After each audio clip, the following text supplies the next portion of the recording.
Hello and welcome to this week's episode of Happily Ever Caffeinated, your weekly wedding video series where we get stupid high on coffee and talk about weddings. I am your host, Pavel Stehlik, co-founder of FotoBoho, and I'm here today with Natalia Day of Days Remembered by ND, and we're going to be discussing long distance wedding planning. Very scary, very doable. Let's do this. So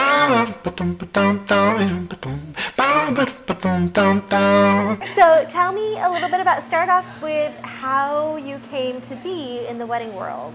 Yes, so it's been about 11 years now, actually 12. Wow, you're old. Yeah, I know, right? It was like, when did you start? I actually started when I was 22. Nice. So doing corporate planning, kind of got my feet wet a lot in Atlanta. And then... Hotlanta. Yeah, in Hotlanta. Hotlanta. Doing lots of corporate stuff. Oh, yeah. And then after that, really, I knew so many people down here in Tampa that they were like, you have to come down, you have to come down. This was about like 5, 6 years ago. Cool. So my husband and I decided to make a change and come to the beach, and now we're here and just kind of fell in my lap. So let's talk about that. Let's talk about a bride coming down from Atlanta or Boston or New York or something like that.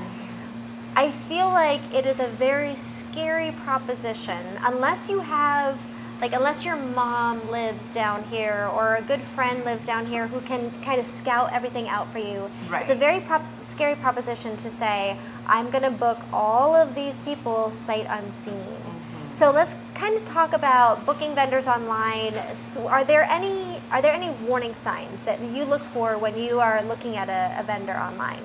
Yeah, so that's a great point because it is hard, being an outside or out of town bride. You don't know what you're doing. This is kind of like your first job as far as, trying to figure out like what to do, how to plan a wedding. So warning signs would be definitely, obviously, bad reviews. I hate to say it. I mean, that's kind of a must. Like, you have to look at those reviews.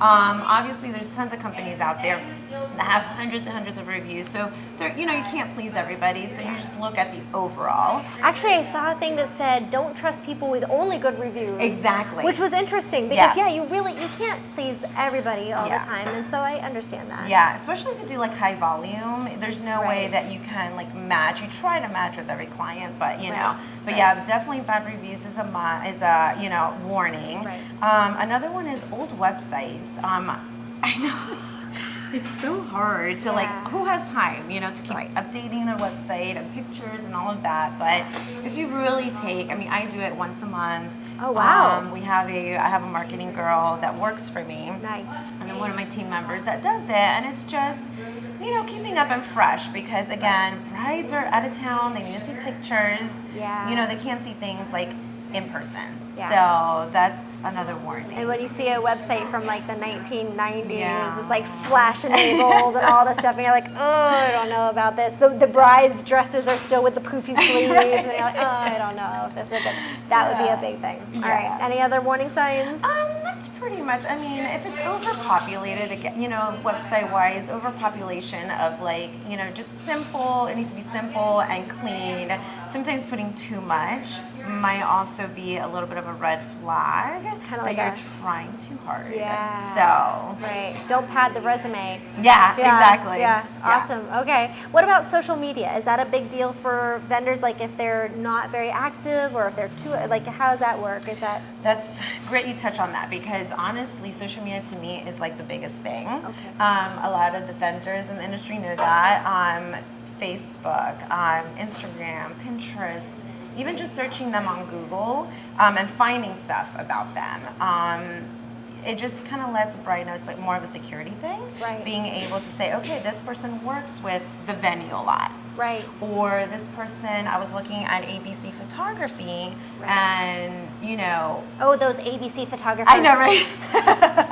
No offense if you're ABC photography, I'm sorry. Exactly. Yeah. But, just seeing that relationship that they work together at like several events and stuff just makes a big difference. So brides are social media. They're young. They want to look things up. They want to see you with your families and see what you're up to. I don't know how many, I have so many brides that friend us just because they want to see what's in our life. Right. So if you were a bride, taking the wedding coordinator hat off, what would you tell yourself as a wedding coordinator when you're out of town, what do you look for a vendor from out of town?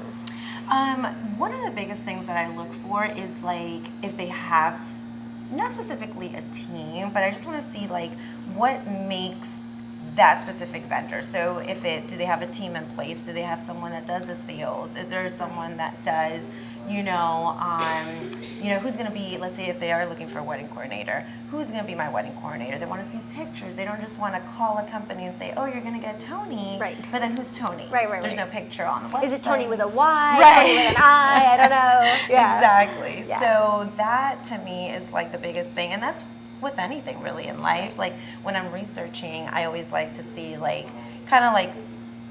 what I'm getting involved with. Right. Does that make sense? Yeah. And so in the olden days, people would ask for your references. Is that a big thing still? Is that something that people should be asking for, or should your vendor come from a reference in the first place? So that's a really good point. So two things, I guess. One is definitely references are coming back. Okay.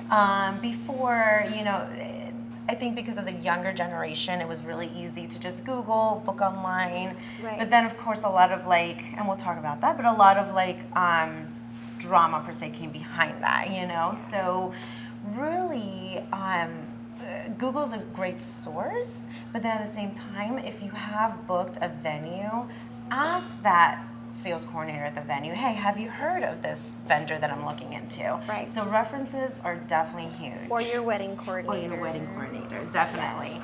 A lot of Referrals. the venues are recommending wedding coordinators now because it is that. You need guidance, you need suggestions, you need someone that knows the industry and knows the area. So, and it's on a high note, you've done so many long distance weddings. It's possible. Right. It's doable. Yes. You just need some skill behind you. Yes. So we can do this. It's just a process.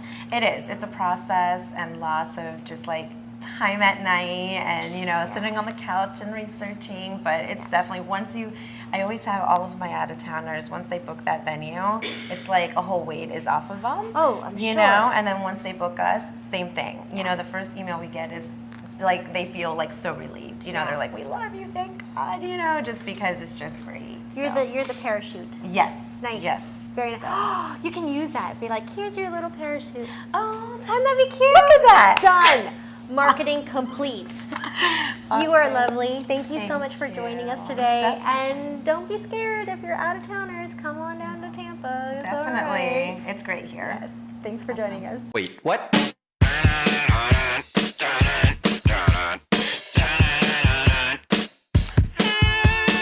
Always question with the Q. Questions help us learn things new. Question marks are very cool, especially when you're in school. Always question